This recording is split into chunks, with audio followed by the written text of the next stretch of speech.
multiplication in that order. So giving the product AB, if the number of columns of A is equal to the number of rows of B. ఓకేనా. So multiplication of matrices ఎప్పుడు possibility అవుతుందంటే, so number of columns of matrix A is equal to number of rows of matrix B. ఓకేనా. So A మ్యాట్రిక్స్లో columns ఎన్ని ఉంటాయో B మ్యాట్రిక్స్లో rows అన్ని ఉండాలి. సో అప్పుడు మ్యాట్రిక్స్ మల్టిప్లికేషన్ ఈజ్ పాసిబుల్. ఓకేనా.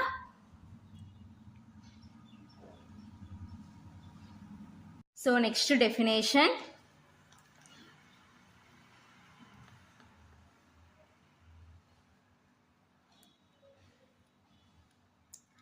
Product of two matrices.